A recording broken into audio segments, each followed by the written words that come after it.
سر الباتع اكتر مسلسل لحد دلوقتي عليه كلام كتير ما بين ناس بتشكر فيه وناس تانية نازله بالارض. مبدئيا الفيديو اللي فات انا طلعت فيه وقلت ان الفيديو الجاي اللي هو المفروض الفيديو ده انا هطلع واتكلم فيه عن مسلسل سر الباتع لان هو عاجبني، ووقتها كنت متفرج على حلقتين بس دلوقتي انا اتفرجت على 5 حلقات. فهل بقى من الحلقه الثانيه لحد الحلقه الخامسه رايي اتغير عن المسلسل ولا هو زي ما هو عاجبني؟ وده اللي انا جاي اتكلم فيه. بس تعالى كده الاول نتكلم في اول ايجابيه وهي تتر المسلسل. مش هبالغ لو قلت لك ان تتر مسلسل سر الباتع هو افضل اغنيه اتعملت لحد دلوقتي من تترات مسلسلات رمضان. الاغنيه من اول ما سمعتها بصراحه وهي عجباني جدا، وغير كده وكده هي لايقه قوي على احداث المسلسل. دي اول حاجه عجباني. بس حابب برضه اوضح حاجه، ان سر الباتع كان روايه قديمه للكاتب يوسف ادريس. انا بصراحه ما قريتش الروايه، ولكن في ناس تانية قرت الروايه وقالت ان المسلسل مختلف شويه عن الروايه. عامه يعني لما هقيمه دلوقتي هقيمه على اساس ان هو مسلسل انا اول مره اتفرج عليه، مش مسلسل مبني على روايه انا قريتها قبل كده. فكنت حابب بس اوضح النقطه دي قبل ما ابتدي اكمل كلام. نخش في تاني ايجابيه وهي قصه المسلسل. بصوا يا جدعان، هو انا مش كتير لما بتفرج على اعمال تاريخيه، او نادرا لما بتفرج على اعمال تاريخيه، ولكن المسلسل بيتكلم عن فتره تاريخيه مختلفه شويه. درسنا الفتره دي في كتب التاريخ، ولكن نادرا لما كنا بنشوفها على الشاشه، ده ان كنا بنشوفها اصلا. وهي دي يا معلم الايجابيه الثانيه، وهي الفتره اللي بيتكلم عليها المسلسل، ورابطها لك كمان بلغز او بسر، وهو سر السلطان حامد، وايه قصه الراجل ده، وايه سر انبهار الناس وحب الناس الشديد قوي ليه، وايه حكايه الجوابات بقى اللي كل شويه بتظهر وبتقربهم واحده واحده لحل اللغز اللي كل اللي في المسلسل بيدوروا عليه. كل العوامل اللي انا قلتها دي بتخلي القصه فيها اثاره وغموض، بتجبرك ان انت تستنى كل حلقه عشان تفهم ايه اللي هيحصل بعد كده. نيجي برده نتكلم في الكادرات والتصوير. انا بصراحه عاجبني جدا لحد دلوقتي. ممكن تكون في ناس مختلفه في النقطه دي، ولكن انا ما اتضايقتش من الحته دي خالص بصراحه في المسلسل. نيجي بقى لاخر حاجه عجبتني وهتكلم فيها، وهو جزء التمثيل. ونبتدي مثلا باحمد السعدني. احمد السعدني ممثل كويس جدا وممثل شاطر، ولحد دلوقتي عامل الدور حلو جدا، بالرغم ان انا زي ما قلت لك انا لسه لحد دلوقتي لحد الحلقه الخامسه ما اعرفش ايه السر اللي وراه ولا سر حب الناس الكبير قوي ليه. ولكن هرجع واقول لك برده ان لحد دلوقتي احمد السعدني ماسك الشخصيه كويس. عجبني جدا صوت حسين فهمي وهو بيحكي القصه لحد دلوقتي، حقيقي عارف يشدك بصوته ان انت تكمل القصه. عجبني جدا برده دور الممثل احمد عبد العزيز اللي بيمثل دور الراجل الطماع والجبان، اللي هو مثلا لو المماليك هم اللي ماسكين البلد هيتقرب لهم، ولو الفرنسيين هم اللي ماسكين البلد برده هيتقرب لهم. هو ممثل الدور كويس جدا بصراحه لحد دلوقتي، عارف فعلا يخليك تكرهه. اللي هو بص اهل البلد بيعملوا ايه وبيكافحوا ازاي قدام الاحتلال، ومن الناحيه الثانيه بص هو وابنه بيعملوا ايه. واخر حاجه بقى هو الولد اللي عمل دور احمد فهمي وهو صغير، بالرغم من الانتقادات اللي جت على الولد وان هو لهجته مش زي لهجه الفلاحين، او سواء اللبس اللي كان لابسه اللي هو ما كانش موجود اساسا في فتره الثمانينات، لكن الغلطات دي بصراحه انا شايفها غلطات اخراجيه اكتر. انما الولد بصراحه بالنسبه لطفل صغير بيمثل، لا هو عمل الدور كويس وانا عن نفسي صدقته. اما بالنسبه بقى لحنان مطوع وخالد الصاوي هم حلوين وكل حاجه، بس انا عايز اشوفهم في مشاهد اكتر من كده شويه. وبس كده يا معلم، هي دي بقى الايجابيات لحد دلوقتي. نيجي بقى على السلبيات. ولو اتكلمنا في نقطه السلبيات هقول لك ان احنا عندنا في المسلسل اخطاء كتير، منها ان هي اخطاء تاريخيه ومنها اخطاء ساذجه. نخلينا كده نبتدي بالاخطاء الساذجه في الاول، وبعد كده نبقى نتكلم في الاخطاء التاريخيه. اول حاجه مش عاجباني هي حته التفاوت بين الممثلين اللي بيمثلوا الماضي والممثلين اللي بيمثلوا الحاضر. بصراحه يا جدعان الممثلين اللي بيمثلوا فتره الحمله الفرنسيه، وهم طبعا احمد السعدني وحنان مطاوع ومفيد عاشور والباقي، يعني انا بصراحه شايفهم كتمثيل احسن بكتير من الناحيه الثانيه. وغير كده برضو تحس ان الناحيه بتاعت احمد السعدني وحسين فهمي واخدين اغلبيه المشاهد. يعني مثلا لو انتوا لاحظتوا من الحلقه الثانيه لحد الحلقه الخامسه تحس ان هم مثلا واخدين 80% او 75% من المشاهد فعلا، بالرغم ان فعلا في ممثلين كويسين ناحيه احمد فهمي، ولكن دورهم لحد دلوقتي تحس ان هو مقتصر بس ان هم يرجعوك للماضي تاني. مثلا اتوقع ان الحته دي ممكن تتعدل قدام، ولكن انا دلوقتي بتكلم لحد الحلقه الخامسه. بالنسبه لاحمد فهمي انا بحب احمد فهمي جدا، ومش محتاج طبعا اقول لكم هو عمل اعمال ايه عشان اثبت لكم ان هو ممثل كويس، ولكن 90% مثلا من اعماله اللي هي سواء افلام او مسلسلات هي تعتبر كوميديه. ولكن لو جينا اتكلمنا في دوره في المسلسل هقول لك تمام دوره مش وحش ولا حاجه، ولكن انا محتاج اشوف شخصيه حامد تكون جد شويه عن كده، ويبقى ليه مساحه اكبر شويه من اللي احنا شفناها في الحلقات اللي فاتت. لان باختصار انا لو لخصت لك دور احمد فهمي كله في المسلسل هقول لك ان هو شخص عنده فضول ان هو يعرف سر السلطان حامد،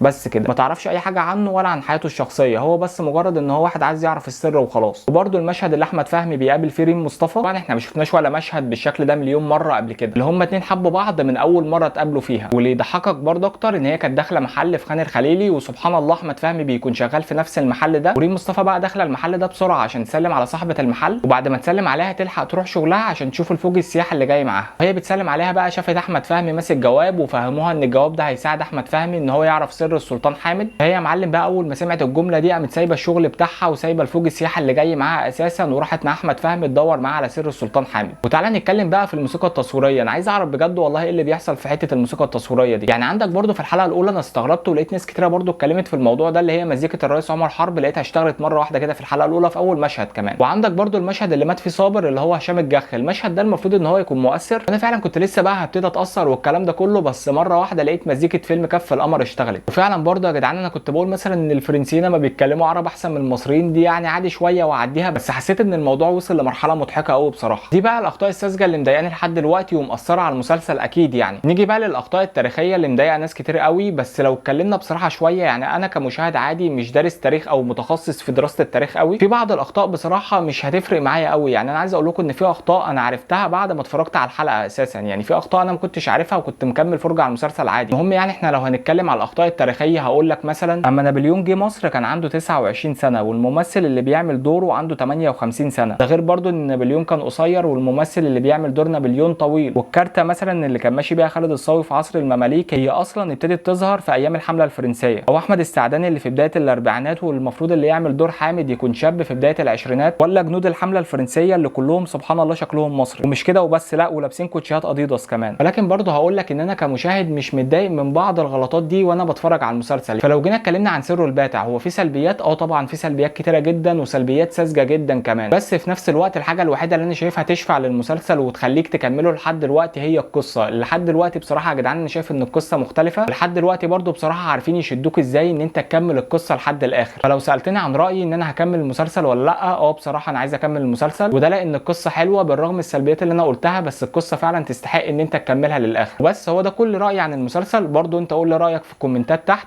ان شاء الله اشوفكم الفيديو الجاي. سلام.